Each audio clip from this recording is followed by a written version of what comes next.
आरक्षण घेतल्याशिवाय माघार नाही, जरांगे ठाम. तर सकाळी 11 वाजल्यापासूनच उपोषण सुरू, मनोज जरांगेंची माहिती.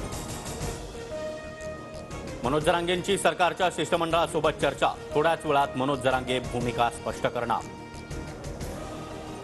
मराठा आरक्षणावर तोडगा निघण्याची शक्यता, जरांगेंची सरकारसोबत सकारात्मक चर्चा झाल्याची माहिती. तर मुख्यमंत्र्यांची जरांगेंसोबत फोनवरून चर्चा. मराठा आरक्षण देताना ओबीसींवर अन्याय झाल्यास ओबीसी समाज देखील आंदोलन करेल. सरकारनं निर्णय घेताना दोन्ही समाजाचा विचार करावा, मंत्री छगन भुजबळांची प्रतिक्रिया.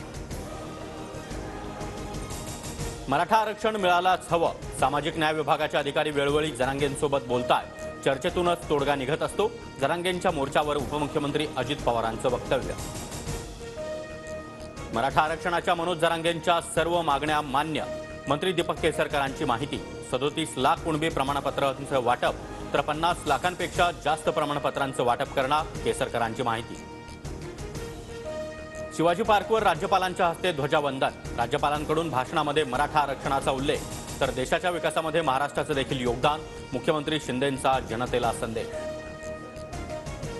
सरकारनं जरांगेंकडे जाणकार लोकांचं शिष्टमंडळ पाठवायला हवं, गिरीश महाजन खोतकर हे टपोरी लोक, राऊतांची टीका. तर महाराष्ट्राच्या जनतेला टपोरी वाचाळवीर कोण आहेत ते चांगलंच माहिती, गिरीश महाजनांचं प्रत्युत्तर. पार्थ पवारांची गुंड गजा मारणेसोबत भेट ही अतिशय चूक, विरोधकांच्या टीकेनंतर अजित पवारांचं वक्तव्य.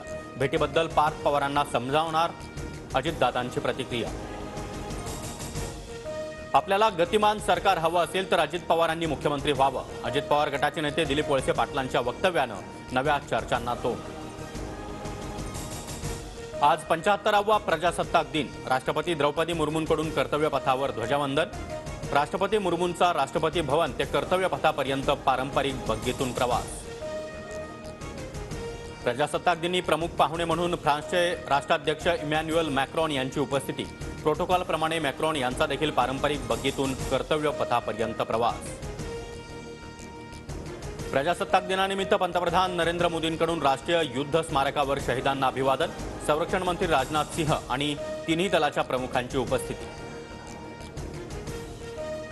प्रजासत्ताक दिनी जगाला भारताच्या सामरिक शक्तीचं दर्शन, भारतीय सेनेच्या तिन्ही दलांच्या सामर्थ्याचं दर्शन. प्रजासत्ताक दिनाच्या परेडमध्येच प्रथमच 100 महिलांचं पथक सहभागी. कर्तव्यपथावरून भारताच्या सैन्य सामर्थ्यातील नारी शक्तीचंही दर्शन.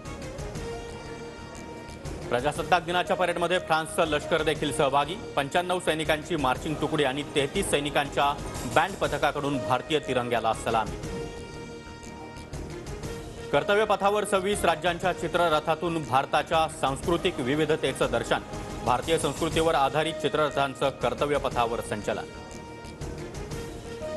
दिल्लीत कर्तव्यपथावर शिवराज्याभिषेक सोहळ्याची झलक, भारतीय लोकशाहीचे प्रेरणास्थान छत्रपती शिवाजी महाराज या विषयावर आधारित महाराष्ट्राच्या चित्ररथानं उपस्थितांचं लक्ष वेधलं. प्रजासत्ताक दिनी भाविकांकडून पंढरपूरच्या विठ्ठलाला 82 तोळ्याची सोन्याची घोंगडी दान, नाव न सांगण्याच्या अटीवर भाविकाकडून 55 लाख रुपयांची घोंगडी दान. बिहारमधील राजकीय वातावरण तापलं, नितीश कुमार लालू प्रसाद यादव यांच्यातील तणाव वाढला. नितीश कुमार पुन्हा एकदा भाजपच्या एनडीए सोबत जाण्याची शक्यता. ज्ञानव्यापी मशिदीच्या ठिकाणी हिंदू मंदिर होतं, पुरातत्व विभागाच्या रिपोर्टचा हवाला देत हिंदू पक्षकारांचा दावा. मंदिराचे 32 पुरावे, हिंदू मूर्तीही सापडल्या. इंग्लंड विरुद्धच्या पहिल्या कसोटीचा आज दुसरा दिवस, भारतीय संघाकडे आतापर्यंत 78 धावांची आघाडी.